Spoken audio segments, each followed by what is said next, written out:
이 시간은 로마서 8장 1절, 2절, 2절 말씀을 보겠습니다. 로마서 8장 1절, 2절 신약성경 249쪽입니다.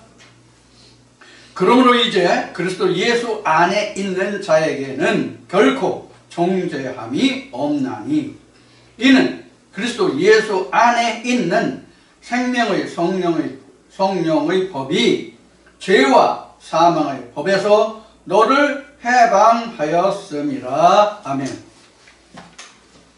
이 시간은 로마서 8장 2절 말씀을 본문으로 말씀을 나누기로 하겠습니다. 로마서 8장 2절은 믿음으로나 신학적으로나 상당히 많이 다루는 말씀 중에 하나입니다. 그래서 이 시간은 로마서 8장 1절 2절의 말씀을 가지고 말씀을 나누는데, 우리가 이 말씀을 통해서 궁금증이 아직도 많은가 봐요. 그래서 오늘 다시 로마서 8장 1절 2절의 말씀을 통해서 율법과 진리에 관해서 분별해서 다시 한번 정리하는 시간을 가져보도록 하겠습니다. 우리가 아직도 율법과 진리를 구분하지 못하는 분들이 굉장히 많은 것 같아요. 제 나름대로는 이 율법과 진리에 대해서 많은 말씀을 드린 것 같은데 이것이 확실히 잡히지 않는, 정리되지 않는 그런 분들이 많은 것 같아요. 자, 율법하면 종교고요, 진리하면 믿음이에요. 앞 시간에 종교가 무엇이라는 것이, 믿음이라는 것이 무엇인지를 말씀을 드렸죠, 앞 시간에요. 근데 이 율법과 진리도 바로 그런 의미에서 보시면 됩니다. 율법은 행위에 의지하는, 즉 육신이 있어야만 하는 것이 율법이에요. 그리고 진리는 마음으로 하는 거예요. 그러면 육신으로 하는 것과 마음으로 하는 것이 어떻게 다르냐, 어떻게 또 틀리냐, 어떻게 같으냐, 이렇게 이제 우리가 생각해 볼 수 있는 문제가 있겠죠. 자, 육신으로 하는 것은 마음이 없어도 할 수 있어요. 육신으로 하는 것은 마음이 없어도 할 수 있어요. 그런데 마음으로만 하는 일은 자기 마음에 있지 않으면 절대로 할 수가 없어요. 육신이 비록 간다 할지라도 육신이 있다고 해서 마음도 행해진 게 아니거든요. 그러니까 종교적인 것은 몸만 가면 되지만 믿음은 몸과 마음이 함께 해야 돼요. 완전히. 그것도 여러분들 그 험과 티가 없는 것을 하나님께 예물로 드렸다, 제사 드릴 때 그렇게 나오죠. 이 험과 티가 없는 게 영과 육의 관계예요. 자, 이제 이런 말씀을 오늘 좀 많이 다뤄야 될 것 같은데, 그래서 이 시간은 정죄와 자유에 대해서 좀 제목을 달고 좀 하겠습니다.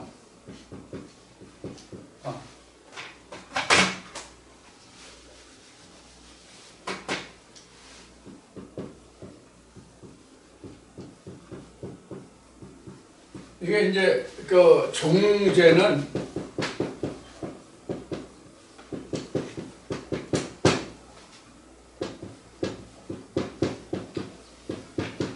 한문은 이렇거든요. 죄로 정해진다, 이 뜻이 이제 정죄인데, 그 얼마 전에, 지난해네, 벌써 작년에 했네, 벌써 1년 지났네. 횟수로 따지면, 실제 날짜로 따지면 얼마 되지 않았는데 횟수로 보면 작년에 했네요.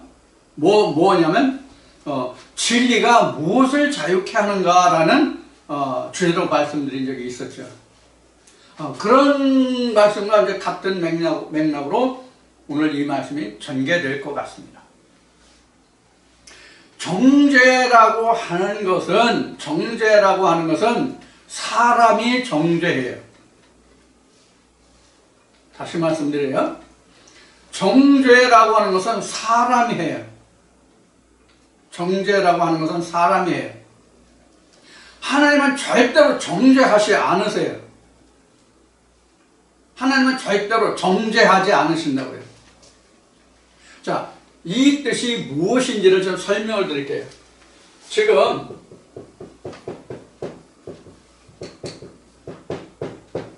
누가 한다고 그랬어요? 인간이 한다고 그래요. 이게 뭐냐면 신학을 이야기하는 거예요. 신학을 이야기하는 거예요. 신학의 기본이 뭐예요? 바탕이 정죄예요. 신학의 바탕이 정죄예요. 그러면 성경은요?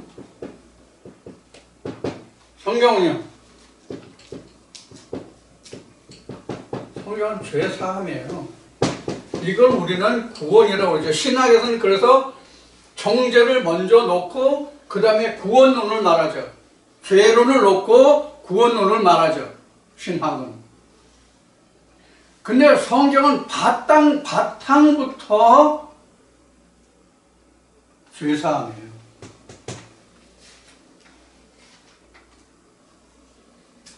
이 죄 사함의 원리가 천지창조예요. 죄 사함의 근본 성경 지침이 천지창조예요. 천지창조가 되면 죄 사함이에요. 그래서 성경의 바탕이 뭐예요? 그래서 이거를 성경 첫머리에 둔 거예요. 그래서 천지창조를 성경 첫머리에 둔 거예요.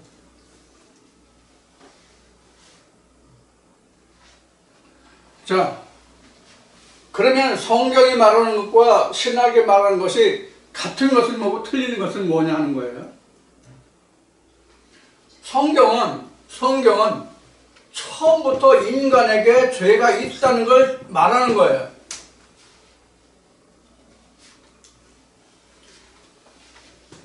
신학에서 말하는 죄는 태생 후가 되죠. 신학에서 말하는 죄는 태생 후의 죄를 말하는 거예요. 내가 이 세상에 태어나서 죄가 있는 거잖아요. 그런데 성경이 말하는 죄는 내가 태어나기 전에 죄를 말하는 거란 말이에요. 이게 말이 돼요? 여러분들 이 말씀의 뜻이 무엇인지 이해가 안 되죠? 다시 말씀드릴게요. 신학은 태생 후의 죄를 말하고 성경은 태생 전의 죄를 말해요.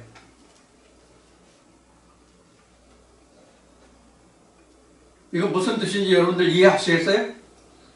정말 제가 이게 무슨 뜻인지를 설명드릴 건데 제가 이 설명을 드리지 않아도 이게 무슨 뜻인지 알면 여러분들 짱! 정말 짱이에요.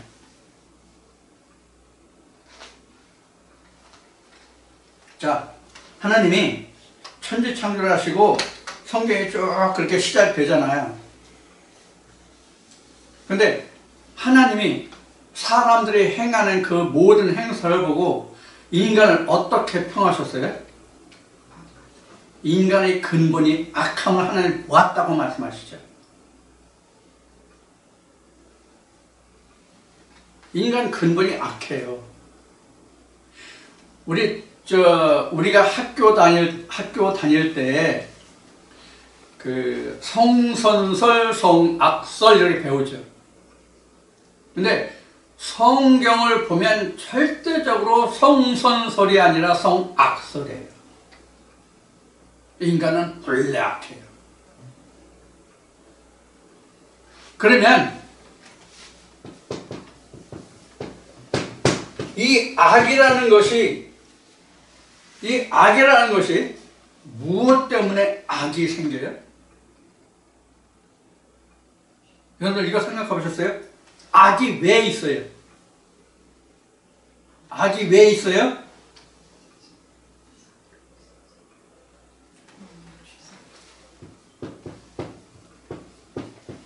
불행하게도 이 지혜예요. 지혜가 있기 때문에 악이 생기는 거예요. 지혜가 없으면 악 없어요. 짐승과 같이 지혜가 없으면 그냥 먹는 것으로 끝나요. 우리 동물의 왕국 보면 사자, 하이에나 이런 동물들 많이 나오잖아요. 육식동물, 초식동물 많이 나오잖아요. 언제 사냥합니까? 언제 사냥하냐고요. 자기가 배고파서 자기 생명을 유지해야만 할 그때만 사냥을 해요. 사람은 어떻습니까? 자기가 목숨 끊어지는 그 순간까지 사냥의 끈을 놓지 않습니다. 사람은. 무엇 때문에 그래요? 지금은 제가 방송을 안 본 지가 벌써 몇 년 됐는데, 전에 KBS에서 툰드라 다큐멘터리를 한 적이 있어요. 툰드라 지방에 들량인가 산양인가 이런 것들이 엄청 많아요. 그 이름이 확실하지는 않는데, 이걸 그 원주민들이 살 때는 자기가 필요한 만큼만 잡아다가 먹었어요. 그리고 절대로 그 작은 것들에 대해서는, 어린 것들에 대해서는 사냥을 하지 않았어요. 왜 그랬을까요? 그렇게 그것들을 잘 길러야만 내가 두고 죽을 때까지 양식을 취할 수 있고 후손에게도 물려줄 수가 있어요. 그래서 그렇게 한 거예요. 필요한 양만큼만 사냥해요. 지나치게 사냥을 안 해요. 근데 과학 문명이 발달하고 외지 사람들이 툰드라의 지방에 들어와 가지고 그 좋은 장비들을 동원해서 냉동시설을 해놓고 이거를 다 잡아다가 냉동을 시켜놓고 보니까 원주민들이 먹고 살 게 없는 거예요. 사냥거리가 없어. 그래서 원주민들은 사냥거리가 없으니까 그 사람들이 조장해놓은 그 창고에 가서 비싼 돈을 주고 사다 먹어야 되는 결과가 된 거예요.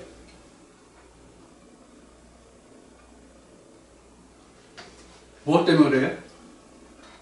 인간의 지혜가 있기 때문에 이렇게 하면 내가 돈을 벌 수 있겠구나. 그러니까 다른 사람보다 더 경쟁적으로 더 많이 잡아다가 저축을 해놓으려고 하는 거예요. 이것이 인간의 기본 심리예요. 그게 무엇 때문에 그래요? 지혜를 줬기 때문에 그런 거예요.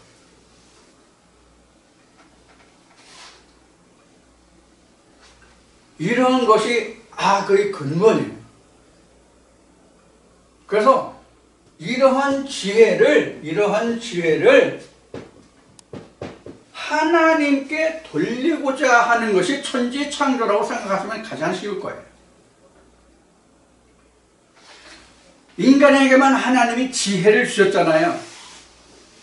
인간에게만 하나님이 지혜를 주셨다고요. 물론 동물에게도 지혜를 주셨죠. 어떤 지혜입니까? 먹이 사슬의 지혜를 줬죠. 근데 이 지혜만 있는 것이 아니라 사람은 사고를 하잖아요. 사고. 그렇죠? 사람은 사고를 하잖아요. 생각하고 관찰하고 고찰한단 말이에요.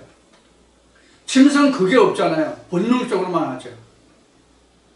그래서 성경은 그래서 하루살이라는 단어도 나옵니다만은, 자, 하나님 보시기에는 인간이 하루살이 맞죠. 자, 그런데 이 악이 있다는 것은 이런 지혜가 있어요. 사고하기 때문에 그렇거든요. 이 사고를 하나님께 돌리고자 하는 것이 바로 성경이에요. 그래서 이 악 자체가 뭐예요? 성경에서는 사망이잖아요. 이것을 생명으로 돌리고자 하는 것이 뭐다? 성경이다.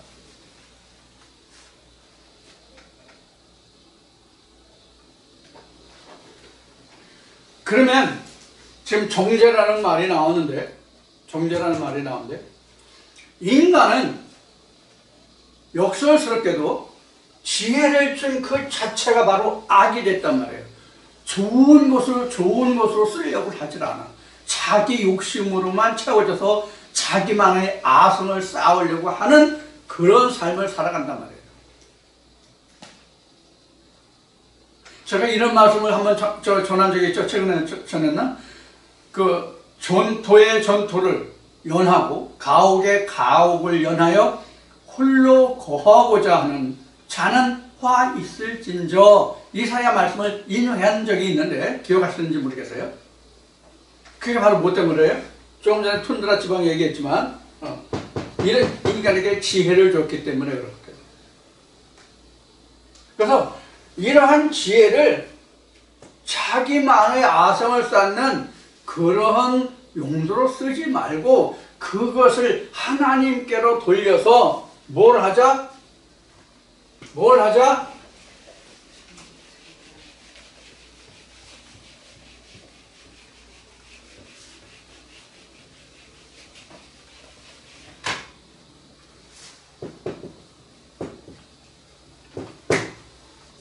평등하자. 너는 많이 가졌고 나는 적게 가졌고 가네. 너는 잘났고 못났고 가네. 너는 많이 배웠고 못 배웠고 가네. 같다 이거예요. 어디에서 같아요? 하나님. 하나님 안에서는 똑같아요. 그런데 세상으로 보면 절대로 이 말에 세상에 평등이 없죠. 세상에서 가장 평등을 잘 이용하는 데가 어디입니까? 평등이라는 말을 가장 잘 이용하는 데가 어디예요? 자유민주주의일까요? 불행하게도 사회주의 공산주의에서 평등이라는 말을 가장 많이 씁니다. 여러분들 프리스토프 혹시 아시나요? 레이건이 그 소련이라는 소비에트 연방을 그 붕괴시키기 전에 그 소비에트 연방의 그 최고 의장이 프리스토프였어요. 그 사람이 유엔의 강단에서 연설할 때 자기 구두를 벗어서 그 교탁인지 탁자를 상을 쳐면서 자유와 평등을 이야기한 사람이에요.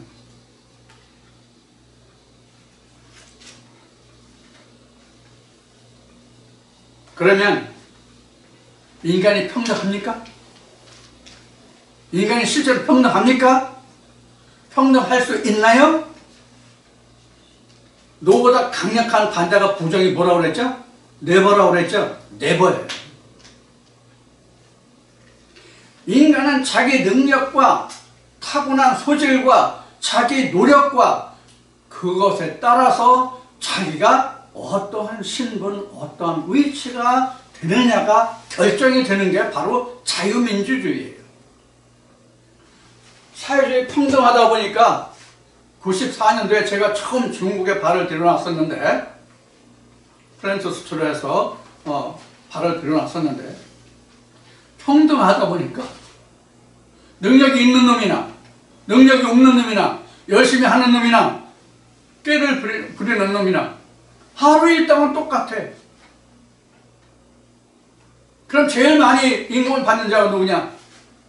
뒷짐지고 어슬렁거리면서 일하라고 독려하고 욕하고 채찍질하고 이런 사람들은 놀면서 호화호식해.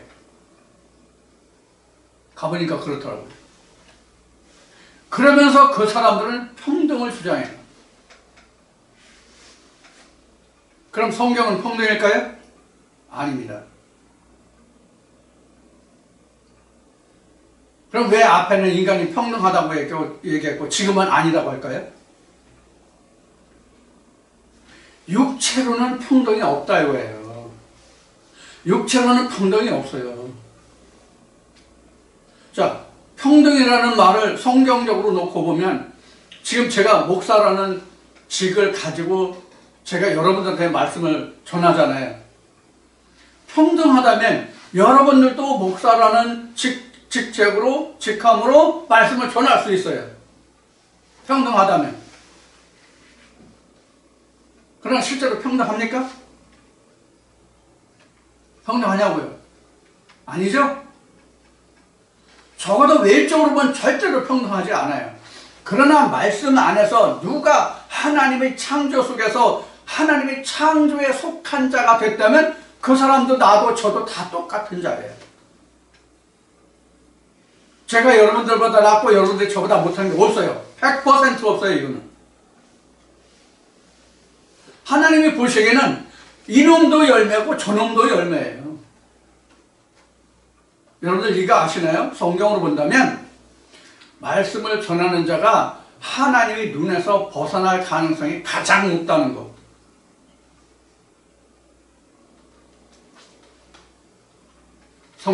성경에 하나님의 백성에 대한 말씀도 많지만 하나님의 종이 된 자들에 대한 견책의 말씀이 많이 있다는 것을 여러분들이 이해하셔야 돼요. 근데 목사들 이런 얘기 한 번도 안 하죠? 자기는 다 천국 아랫목에 앉을 거로 얘기하죠? 하나님과 똑같은 자리에 갈 거로 얘기하죠? 아니. 정말 하나님의 말씀을 받아 전하는 자들이 가장 위험한 존재예요. 여러분들 바울 서신을 잘 보세요. 자, 그럼 이제 다시 본론으로 들어가겠습니다. 자, 정죄와 평등은 신학에서는 생후를 말하지만은 성경은 생전의 죄를 말한다.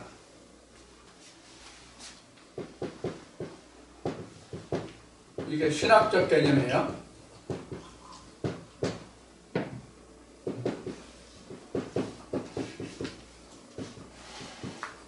성경적 개념이에요.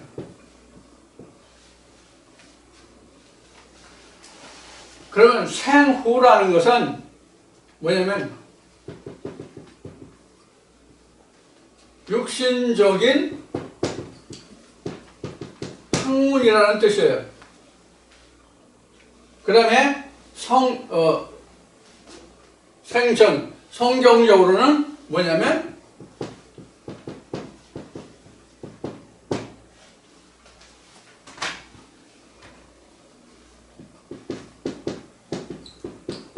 이렇게 보는 거예요.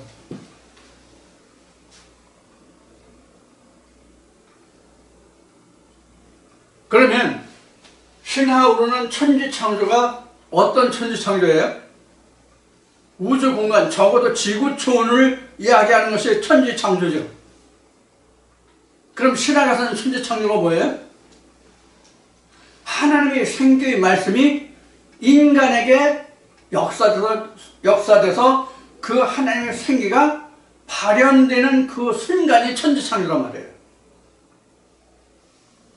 다시 말씀드려요. 신학에서 말하는 천지창조는 우주만물, 적어도 이 지구촌이 만들어진 것을 천지창조라고 말한다면 성경이 말하는 천지창조는 하나님의 생기가 그 코에 들어가서 하나님과 함께 그 말씀과 함께 발현되는 그 순간부터가 천지창조란 말이에요. 이거 제 얘기예요? 네? 저의 얘기냐고요? 아니죠? 그럼 누가 이를 증거했어요? 작년에도 말씀을 드렸듯이 세례 요한이 이를 증거했잖아요. 세례 요한이 예수보다 6달을 먼저 나요. 그런데 세례 요한이 예수를 증거할 때 그가 나보다 먼저 앞서 있었다라고 말하죠. 그렇죠? 육신으로는 세례 요한이 형인데 영적으로 하면 하나님의 성경적 천지창조라면 예수가 형이란 말이에요. 좀 형제간으로 이야기하니까 좀 그렇긴 한데 이해하시고 들으시면 돼요. 그러니까 세례 요한이 형이냐? 먼저 났으니까 세례 요한이 형이지. 세상적으로든 혈적으로든 간에 형이잖아요. 우리 자기보다 먼저 태어난 사람을 남자들은 다 뭐라고 불러요? 형이라고 부르고 여자들은 언니라고 부르잖아요. 이게 지극히 당연하잖아요. 그런데 성경적 영적으로 보면 누가 먼저 있었어요? 요한보다 예수가 먼저 있었잖아요. 예수 먼저 있었어요. 그럼 창세 전부터 있는 자잖아요. 성경에 기록된 대로 창세 전에 있고 세례 요한은 창세 후에 있잖아요. 그럼 누가 형이에요? 근본적으로 따지면 사람의 육안으로 보기는 세례 요한이 형이지만 영의 눈으로 보면 예수가 형이잖아요. 이걸 우리 인간적인 면으로 놓고 보면 내가 있어야, 세례 요한 내가 있어야 내 그릇 안에 예수가 온다 이 뜻이에요. 그러면 내가 먼저 있었어도 사실은 예수가 먼저 창세 전부터 있었잖아요. 그럼 창세가 뭐예요? 제가 지금 말한 창세라고 얘기했잖아요. 이 창세가 뭐예요? 예수 그리스도가 내게 오는 게 창세라고 지금 말씀드리는 거잖아요. 그게 창세기 2장 7절에 하나님의 생기가 그 코에 들어가니 생명이 된지라, 이게 창세의 발현 그 순간 시작이라고 해요.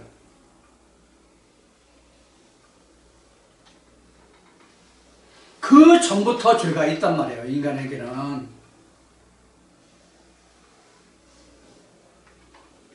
그러니까 앞에 지금 지워졌지만 앞에 말씀드릴 때 성경적인 죄는 내가 태어나기도 전에, 창세 전에 있던, 세상 내가 태어나기 전에 생전에 있던 죄라고 말씀드린 것이 바로 성경적으로 내 코에 생기가 들어오기 전이 바로 천지창조전 생전이잖아요. 생전.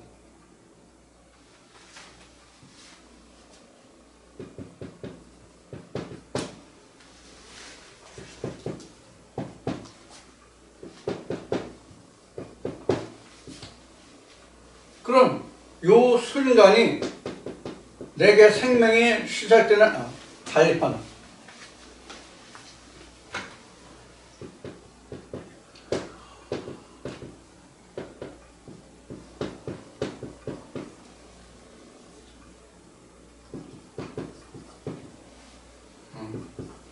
발현.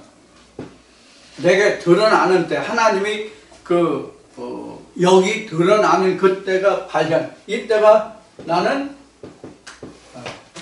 빨리 쓰려니까 잘 안 되네.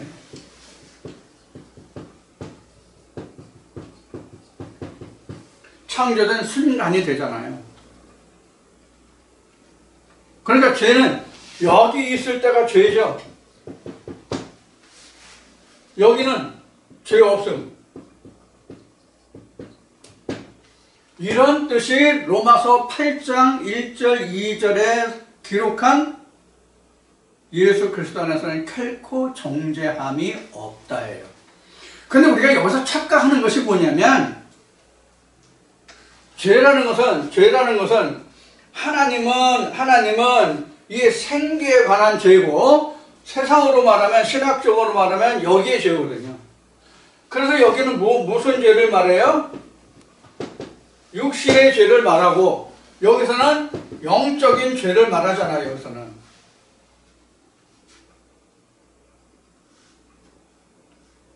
그 신학은 육신의 죄가 언제까지 가요? 내가 천국 갈 때까지 세상 육신의 죄를 논하죠. 근데 신학적으로, 성경적으로는 예수 그리스도 안에 있으면 이런 죄가 없다는 얘기예요. 육신의 죄가.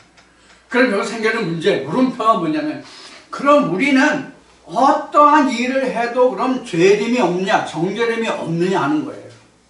과연 그런가요? 아니,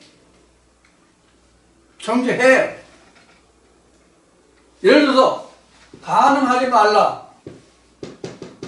살인하지 말라, 도적질하지 말라. 이거 야고보서에 나오는 말씀을 가지고 지금 설명드리려고 그래요. 도적질하지 말라, 간음하지 말라, 살인하지 말라 하는 그이가 말씀하셨는데 너희가 만일 간음하지 않고 도적질하지 않아도 너희가 살인하면 모든 율법을 범한 것이니라 이렇게 말하죠. 한번 보세요. 그러면 이러한 것을 놓고 봤을 때, 이러한 죄를 놓고 봤을 때에 이거 세상에 있는 거잖아요. 하면서 우리나라 지금 간음죄가 없나? 우리나라에 지금 간음죄가 없어졌나 진짜? 어쨌든 자 이렇게 했어요. 그러면 이거를 육신적으로는 다 뭐예요? 죄가 되죠? 자, 그럼 이걸 성경으로 놓고 보자고요. 성경으로 놓고 보면 하나님이 이거 육신적으로 살인, 간음, 도적질 하면 하나님 이걸 죄로 여기시나요? 하나님이 이를 죄로 여기시냐고? 아니에요. 근데 여기서 문제가 생기는 게 또 있어요. 육신적으로 보면, 세상적으로 보면, 신학적으로 보면 이거 다 하나님 앞에 다 죄가 되죠. 누구 앞에 죄 된다고 그랬어요? 하나님 앞에. 근데 이게 하나님 앞에는 성경적으로 생기가 들어온 자에게서는 하나님 앞에 이게 죄가 안 돼요. 그럼 무슨 죄가 될까요? 여기 이미 답 나왔잖아요. 여기에 죄가 된다고. 여기에 죄가 된다고. 그래서 영적으로는 어떻게 해요? 자유함을 얻는 거예요. 그럼 성경이 그럼 결코 정죄함이 없으니까 너희가 도적질해도 되고 간음해도 되고 살인해도 되고 된다는 이야기냐? 아니에요. 그게 아니에요. 이거 다 지켜야 돼요.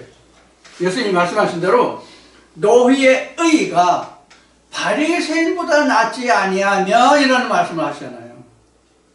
그러니까 우리가 이것도 지켜야 돼요. 지켜야 돼요. 다만 우리가 자기가 고의적으로 했던 생각을 의식을 하고 했건 부지불식간에 바뀌면 어떻게 했건 간에 이런 것 중에 어떤 하나를 범했다고 그럽시다. 그럼 하나님한테는 정죄를 안 받아도 육신적으로는 정죄를 받잖아요. 근데 신학에서는 이것도 하나님 앞에 정죄 받는다고 하는 게 틀리다는 얘기죠. 성경이 좋은 예가 하나 나오죠. 바리새인들의 하루는 현장에서 간음하는 여인을 데려다가 예수 앞에 송사하죠. 네가 하나님 아들이라면 모세가 그러는 이런 자를 돌로 쳐 죽이라 그러는데 너는 어떻게 할 거냐? 너 하나님의 아들이라면 한번 심판해봐. 너 돌 던질래? 안 던질래? 이렇게 해서 예수를 허물을 잡으려고 꼬투리를 잡으려고 했던 거잖아요. 예수가 어떻게 했어요? 예수가 한 행동이 뭐예요? 성경에서는 내용은 안 나왔고 한 행동만 기록이 나왔어요. 그 한 행동에서 기록이 뭔지는 나와 있지 않고 한 행동만 나왔어요. 뭐예요? 두 번 다 땅에 썼다. 땅에 기록되어 있지 않냐? 땅에. 하늘에 기록된 것이 아니라. 구약 때는 이런 것으로 다 뭐 했어요? 이런 것을 어떻게 했어요? 심판의 기준이 됐죠. 구약 때는. 이런 것이 다 구약에서는 심판의 기준이 됐잖아요. 그러나 예수 그리스도가 이 세상에 와서 그 육신을 십자가에 못 박고 다시 부활한 성령의 시대에는 이런 것으로, 즉 육신적인 것으로는 하나님 앞에 정죄는 안 된다. 거기 가서 자유함을 얻는다. 이런 거예요. 근데 우리가 율법 아래에 있으면 이런 것에서 자유함을 얻을 수 있나요? 자유함 못 얻죠. 자유함 얻을 수가 없어요. 그러면 다시 말씀드리지만 그렇다면 진리 안에 있는 사람들은 모든 것이 다 자유냐? 아니에요. 아니라고요. 오히려 진리 안에 들어오면, 예수 그리스도 안에 들어오면 더 정죄를 받을 수 있는 그 올가미가 쉬워진다고 볼 수 있어요. 자, 여기서는 뭐예요? 여기서는 반드시 그 육신으로는, 신학적으로는 반드시 죄가 어떻게 해야 성립이 됩니까?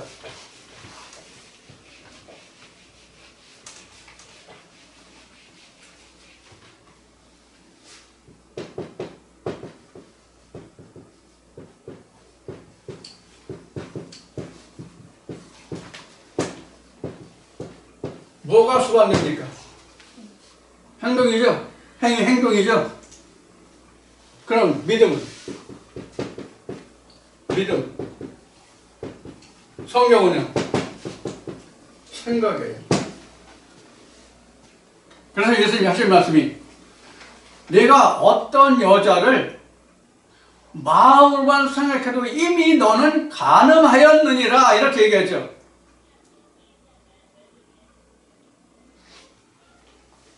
그럼 그 자체가 생각이잖아요. 이것도 성경 믿음 안에서 보면 죄라고요. 그럼 예수 그리스도 안에 있는 자는 결코 정죄함이 없다? 이게 해석이 돼요? 이해가 되냐고요? 안 되죠? 그럼 어떤 의미로 여기에 기록했어요? 지금까지 말씀드린 바와 같이 육신적인 것과 믿음적인 것을 우리가 분별할 수 있어야 된다는 얘기예요. 어느 것이 더 무섭습니까? 생각은 아무리 많이 해도 겉으로 행동하지 않으면 그 생각이 드러나요? 안 드러나요? 내가 만약에 저 사람과 원한이 있어서 어제 싸워서 괜히 아무것도 아닌데 제가 괜히 나를 미워하고 나를 욕하고 헐뜯어. 그래서 성질나가지고 저 새끼 죽이고 싶어. 이런 생각이 들어서 그 생각만 가지고 있어. 그럼 그 생각이 그 사람을 진짜 쫓아가서 어떻게 해코지 하기 전에는 드러나요? 안 드러나요? 안 드러나잖아요. 행하면 드러나고요. 그러면 행한 것과 속으로 생각한 것은 어느 쪽이 더 빨라요? 생각이 더 앞서잖아요. 행동보다. 생각하지 않고 행동하는 걸 우발적이다. 이렇게 우리가 얘기하죠. 우발적인 것도 순간에 자기 생각이 있단 말이에요. 생각이 있단 말이에요. 욱하는. 우리 욱한다는 얘기를 많이 하잖아요. 갑자기 치밀어 오르는 그런 분노 감정 말이죠. 그런 것이 있거든요. 그래서 그런 것, 우발적이라고 하는 것도 생각이 먼저 있고 몸이 움직이는 거거든요. 몸이 움직이고 생각하는 것은 절대로 없어요.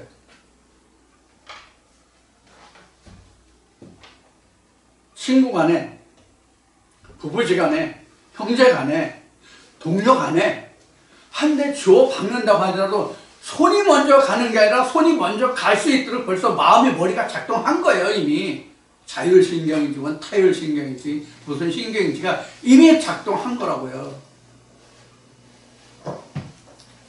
그러면 행동은 어떤 경우이든지 간에 생각보다 뒤에 오는 것이에요. 그런데 생각만 해도 예수님은 죄라고 말씀하셨잖아요. 그럼 죄가 어느 쪽이 더 무겁고 더 범위가 좁아요? 성경적이에요.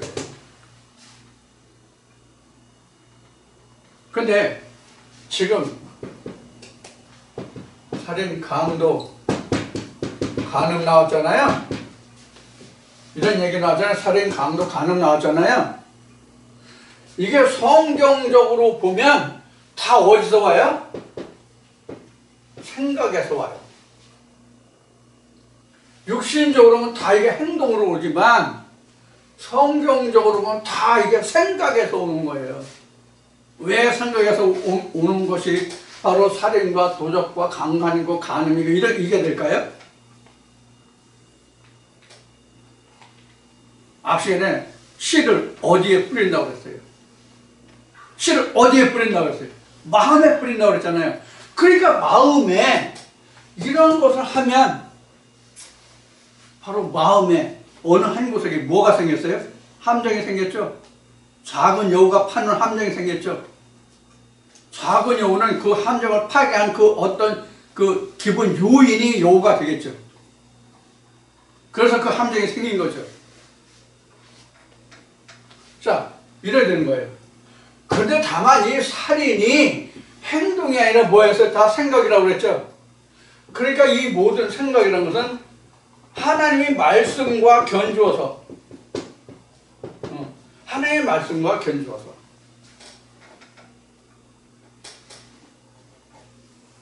그러니까 그 살인, 강도, 간음 여기에서 그 우리가 세상적으로 얘기하면 어떤 게 제일 큰 죄예요?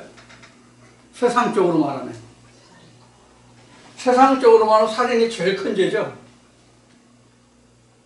그럼 성경적으로 보면 이 셋 중에서 어떤 게 제일 큰 죄가 될까요?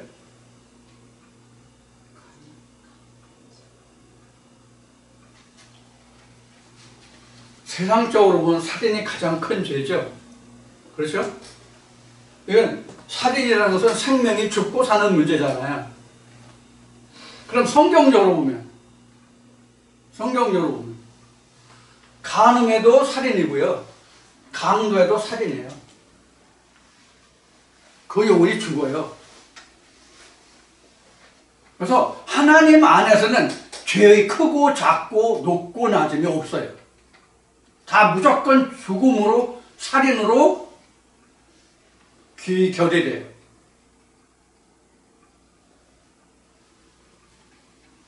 그래서 사도 바울도 내가 진리를 말하고 그리스도를 말하고 예수 안에 있다고 하면서 내가 그 신사의 물건을 왜 도적질하느냐?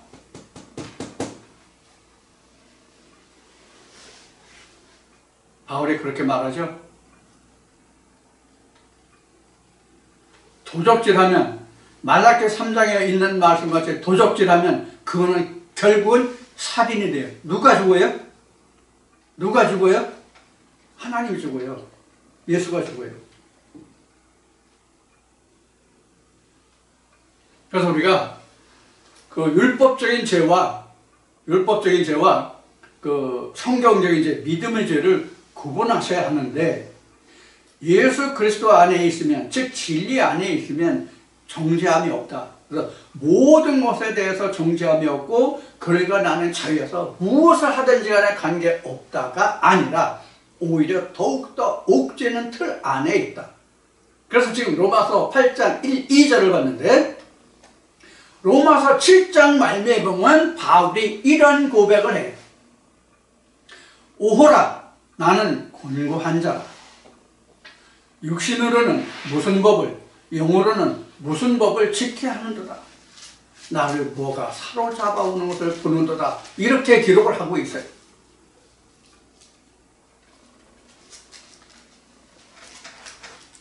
이것을 잘 생각하셔야 됩니다. 앞에 천지창조라는 말을 했는데, 사도 바울이 증거한 로마서 말씀을 보면, 지금 로마서 말씀 8장을 보고 있는데, 로마서 말씀을 보면 1장부터 7장까지는 바울이 율법 아래 있을 때를 회상하며 기록한 글이라면, 8장부터는 진리 안에서의 자기를 증거한 거예요. 자기 얘기예요, 로마서 이야기가. 물론 다른 성경도 자기가 다 겪은 바를 기록한 것이지만, 특히 바울 서신은 그런 게 가장 진해요. 왜? 사도 바울같이 자기 자신이 고백한 것처럼 조상의 유전에 열심히 한 사람이 없었다고 평할 정도잖아, 스스로 말하기를. 그러니까 자기가 죄의 법과 진리 법을 얼마나 잘 알겠어요.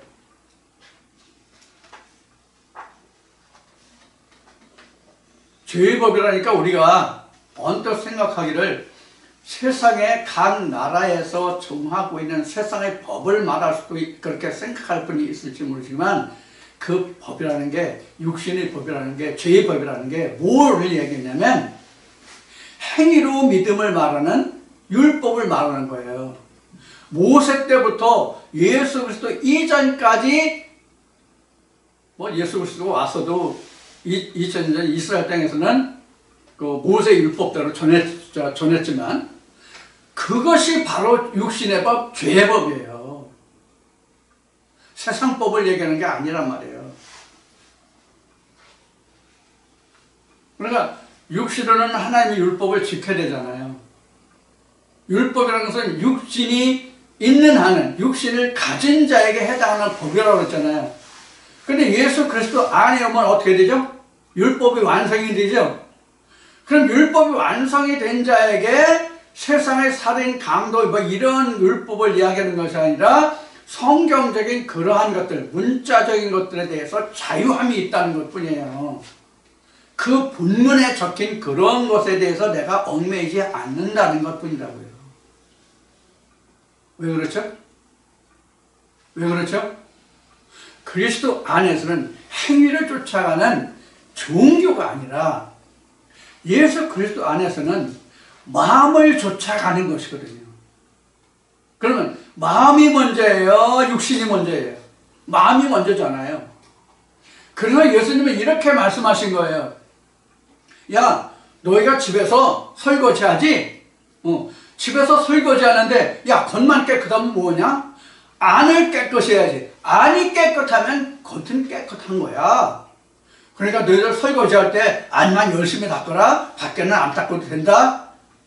이렇게 말씀하셨죠? 아닌가? 여하튼 예수님이 이거 좀 웃기는 재미있게 제가 표현을 했습니다만은, 너희가 그릇의 대접의 안은 깨끗하고 겉이 이렇게 말씀하셨잖아요. 그래서 안이 깨끗하면 겉도 깨끗하니라 이렇게 말씀하셨잖아요. 이게 바로 뭔 얘기냐면 지금 제가 말씀드린 거예요. 내 생각이 올바르면 내 행동도 올바르다, 그런 뜻이에요. 내 마음이 온전하고 건전하면 내 행동도 온전하고 건전하다, 그런 뜻이란 말이에요. 실제로 내가 주방에 가서 그릇을 닦아보면 겉을 닦는다고 해서 아무리 깨끗이 닦는다고 해서 밖에 안 닦으면 밖에 묻어있는 오물이 그냥 씻어지질 않아요. 안과 겉을 같이 씻어야죠.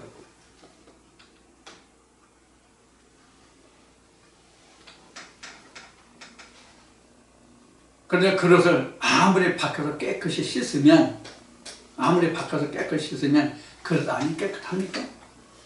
이 이야기는 내가 아무리 행실이 옳겠다 하더라도 네 생각 자체가 그렇지 못하면 의선자다, 이런 얘기예요. 거짓된 것이다, 그런 얘기예요. 이것이 예수님이 예를 들어서 말씀하신 그런 이야기예요. 자, 그러면 지금까지 말씀드린 정죄와 자유, 여러분들 충분히 이해하실 수 있겠죠? 정죄라는 것은 율법에 대해서 내가 정죄함이 없다는 뜻이에요. 율법에 대해, 문자적인 것에 대해서 내가 매임이 없다는 뜻이에요.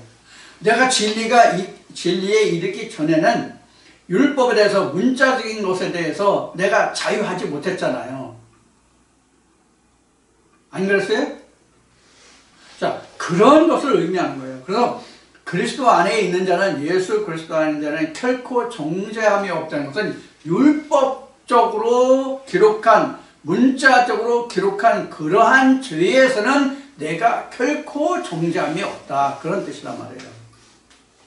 그러니까 앞에 말씀드렸듯이 내 영이 그러니까, 믿음이 그러니까 밖에서 행동은 아무렇게 해도 된다라는 뜻이 아니란 말이에요. 이런 것에 대해서 여러분들이 곡해와 오해가 없으시고, 오늘 이 말씀을 통해서 여러분들이 그리스도 안에 있는 자는 결코 정죄함이 없다라는 뜻이 과연 무엇인지 하는 것을 다시 한번 여러분들이 잘 깨달으시는 그런 시간이 되기를 원합니다. 이 율법과 진리에 대해서는, 정죄와 이 자유에 대해서는 어쩌면 우리가 이 육신을 가지고 이 세상에 거하는 동안은 전혀 그칠 날이 없어요. 그래서 성경은 그리스도 안에 있는 자라 할지라도 둘째 사망을 둔 거예요. 어떤 문제가 내게 작은 여유가 돼서 그것이 댐을 무너뜨리게 될지, 그래서 저축된 하나님의 생명의 강이 무너져 나갈지 터져 나갈지 나는 모르잖아요. 자, 그래서 우리는 성경에 파수꾼이라는 단어가 나오죠. 그래서 내가 하나님의 말씀을 잘 붙들고 있을 때는 그 포도원을 호는 여우가 설령 있다지도 빨리 막아낼 수가 있죠. 그렇지 못하면 우리가 속이 터지고 강물을 말라버릴 수가 있는 것이죠. 그래서 예수님은 이렇게 말씀하시죠. 두릅하고 거름 주어라. 자, 이러한 그 믿음의 삶이 이 한 해 앞시간에서 말씀드린 말씀과 그 포도는 혼은이고요. 아가서 그 말씀과 이 시간 드린 그리스도 안에 있는 자는 결코 정죄함이 없다는 이 말씀과 함께 올 한 해 여러분들이 이런 말씀들로 여러분들의 영혼을 잘 간수해서 여러분들이 하나님의 말씀을 통해서 자라나며 더욱더 풍성한 하나님의 포도원으로 갖고 나가는, 그래서 하나님의 은혜의 삶을 살아가는 그런 한 해가 되기를 축원드리고 기원하면서 오늘 이 모든 말씀을 마치겠습니다. 다음 주에 다시 뵙겠습니다. 감사합니다.